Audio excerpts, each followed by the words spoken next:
Hey, basketball coaches and players, today I'm going to give you some of my top 3 team basketball defense drills that you can run with your team. Let's get down to the clipboard, let's check these out. So this first drill is called the shell drill. And I like to teach the shell drill for a very good reason, and that is every team should learn how to run a man-to-man defense first before we start going on to zone defenses. So how we run, or at least how I like to teach the shell drill and man-to-man defense, is by having these one pass away players, one big step away. So usually they would be just about there. Obviously, ball on player is going to be on the ball. And then we're going to be having the wing players being not just one big step away, but two big steps away, generally speaking, in something that looks like a 3-2 zone, but it's not. So then I would have the offense pass the ball around. We're not going to be looking to score at this point in time. What we are looking to do is to just have movement around the ball so that we can really defend the best we can. So when the ball gets passed over to player 5 is going to be on ball. We're going to be one big step away, and we're going to be two big steps away and roughly 2.5 big steps away. It really depends what your league allows when it comes to defense. So if the ball is on this side of the court, if your league doesn't have a rule against being in the key defensively, then I would have player 2 having one big step in the key. But that's just me. The reason why you would want this is if this player was to drive, player 2 would be able to kick out, or at least pop out in front of player 5 who's driving towards the rim and take that charge. But when this happens, we need to explain to our players that player 4 needs to step down to be able to cut off any passes going out towards this side from player 5. But that is a more advanced shell drill, and we're not running that just yet. So at this point, I would have player 5 pass over to player 3, and I would have player 1 being two big steps away, player 5 being one step away, and these players still being two big steps away. Again, if you're allowed to be in the key, I would allow player 2 to be in the key fully with both feet at this point in time, with the foot touching that side of the key. And I would continue to have my players pass that ball around the perimeter, and then I would get into the shell drill part 2. Now the shell drill part 2 is when I like to have my players pass the ball 3 times before we go in for a drive or a shot. So I want to see quick passes whichever way that they go. I want to see the defense moving to be able to cover their spots that they need to be in that we just learned in shell drill version 1.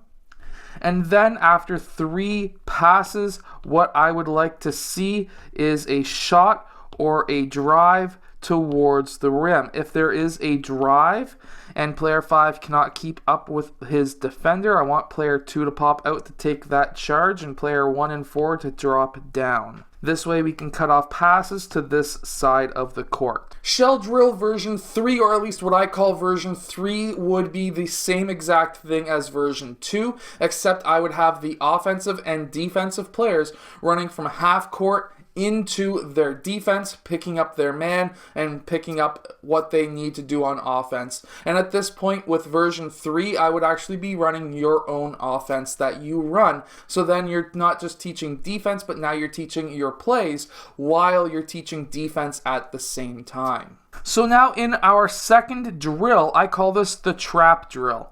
So basically what I would have is 3 lines, and then we have 2 defensive lines, which is the red lines, and 1 offensive line, which is the blue line. And there's 2 parts to this drill as well. So what we have is this first player, he needs to get to half court. That is his goal. Next, the goals of the defensive players need to be to cut him off before he gets to half and trap him along the sidelines, either at or just past half. If he gets past half but he gets trapped, then that would be a loss for him. Either a trap just past half, which is where I like it because then he can't go back over past half, or at the sideline, wins for the defense. So basically how this would work is I would have instructed to have one player on ball, and he is the one trying to force the player to go left or right. Meanwhile, while he's forcing that player, let's say he's forcing him towards that sideline, I would have player 4 picking up the trail.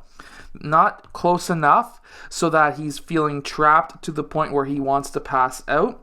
We want to keep player 4 as a trail, because now if player 5 goes and spins off, now player 4 is in charge to direct him towards that sideline, and player 2 would then be picking up the trail.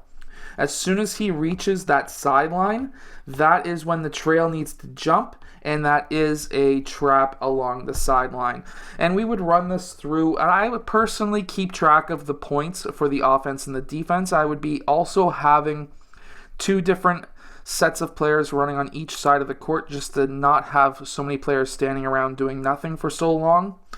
And then that way we can actually teach a press defense without actually having to teach a press, if you get what I'm saying. We don't have to sit there and say, yep, we've got a 1-2-1-1, let's go and set this press up and see if we can try to break it, and then we can fix it from there. You can still do that, but I would teach this drill first, because then it teaches how to trap along the sidelines. Now, part 2 to this drill is when we start adding more and more players. And personally, there's 5 parts to this this defensive drill, but I'm not going to go through each one, mainly because it's just the same thing over and over again. So part 2 is when we start adding more offensive lines. So now we've got 3 defensive lines and 2 offensive lines.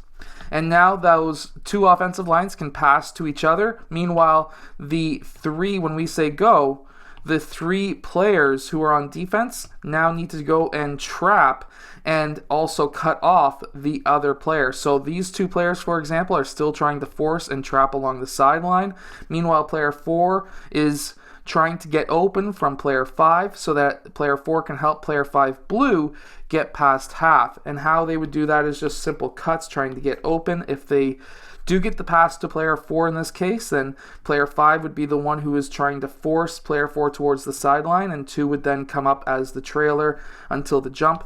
These 2 players would then be battling each other to try to get open for him and stop him from getting open for player 3. And with that drill, basically the 5 parts is just basically adding more and more lines, up to 5 lines. And then that way you can have at the 5 lines. So when you have 5 players on offense, at that point you would also have 6 players on defense. That is when you would definitely be running almost a full team to try and stop the offense. And at that point I would only practice that maybe 5 to 10 times through for each player. And then after that, what I would do is go over and then learn our press defense, whether it be a 2-2-1, a 1-2-1-1, whatever it is. So now in this 3rd and final drill, I call this 3-on-2 chaser. So we would actually have a coach here with the basketball, and he would choose which line that he wants to pass to. Let's say, for example, he passes to player 2. What needs to happen is player 2 is going to dribble down court. Player 3 and 1 are going to be bringing up the wings. Player 4 and 3 are going to be getting back on defense, so it's going to be 3-on-2. Meanwhile, player 2 red needs to go and touch the baseline.